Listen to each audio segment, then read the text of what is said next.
In terms of this moment right now for Sheffield United in the season, is now a reset, a restart for you all? Yeah, definitely. It's probably the international break. Hopefully, has done us the world of good to kind of get away from it and kind of come back focused and determined, which I've seen from the lads and obviously the meeting and the chat that's going around. We want to put things right, and now we got a massive opportunity Sunday to do that. Do you need to treat it as a new season, or is it important that you do, remember what's happened so far already this year and learn from those games that you've had? Yeah, we're not going to forget the last 8 games, but we need to look forward onto the next ones and look at what's ahead, and there's still plenty of points to be played for, towards now and the end of the season, and there's still plenty of football to be played. We're coming up to a period around Christmas time where there's a massive opportunity with a lot of games to put a lot of points on the board, and we got to look forward to that and enjoy that pressure and enjoy that the challenge of having to do that. Have you done much differently over the last couple of weeks, either as an individual or as a squad? No, not necessarily, because there were certain games where we haven't really. We've been in most games, We've probably deserved something out of a lot of the games that we've played in, and we've been relatively unlucky in some, in a lot of them, especially at the start of the season. So we kind of we can't be too disappointed. We just got to improve on certain aspects of the game, and hopefully we'll kind of get that win that will boost confidence, and then we'll just go on a run. I mean, there's a little group of teams towards the bottom end of the table. Is it important that you stay with them? And obviously, it's only 8 games, and there's a heck of a lot of football still to play. Yeah, exactly. I think it's just about game by game. It's the old cliche. We're only 8 games in, so there's still plenty of time to put things right, and we just want to put things right for ourselves. But we're not really looking at anybody else. We're just looking at ourselves first and foremost, and how we're going to improve and how we're going to get back to winning ways. What do you remember from the couple of games that you played against West Ham last year? Managed to get 4 points from them? Yeah, they were tight games.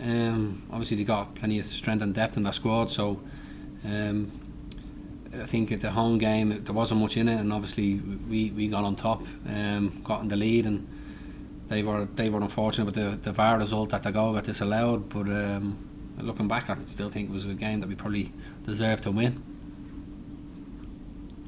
Is it important that people don't see this game and this run of games coming up as easy games when everyone's been talking about the sort of difficult run against the top teams before the international break? We don't look at that.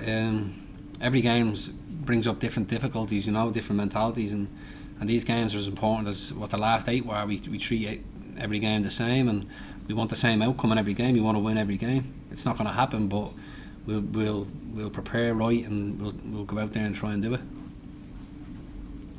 Chris got asked this morning about obviously all the talk around dementia and links to football that's been around this week relating to the team of 66 and of course Nobby Stiles passing away. I just wanted to know from a player's perspective, sort of how much sort of heading work do you guys do now on a daily or weekly basis, and is this something that you've sort of thought about or been concerned about? Personally, it wouldn't have been until it was raised. I wouldn't have really thought too much about it. But if you to analyse it, you wouldn't really be doing too much heading. In a normal week, it's obviously something that needs to be raised and kind of looked into. But I don't know. It's difficult to kind of comment on because personally, my position, I wouldn't be doing much heading on a Monday to Friday. It'd be more just generally on the weekend and more game related that you do most of your heading. And just finally, from me, there's been plenty of talk about fans potentially being able to return at some point before Christmas. It would bring a really big boost, wouldn't it, to everyone if we could get fans back, of course, safely. Yeah, definitely. It's what we play the game for. We want that. We want the atmospheres back in the stadiums. You want the drive and the passion that the fans bring into stadiums. We need that back as quickly as possible, and hopefully, if things go to plan, we'll see that sooner rather than later. Has it become sort of normalised in a way, playing behind closed doors as it has? Because obviously it's now been going on for quite a period of time. No, I don't think so. I think football, it won't be normal until they get that the fans are kind of back in the stadiums, you know, and you kind of get used to it. I think that's the word. You have to adapt, and we adapt to it, but it will never be normal. Never be a normal game.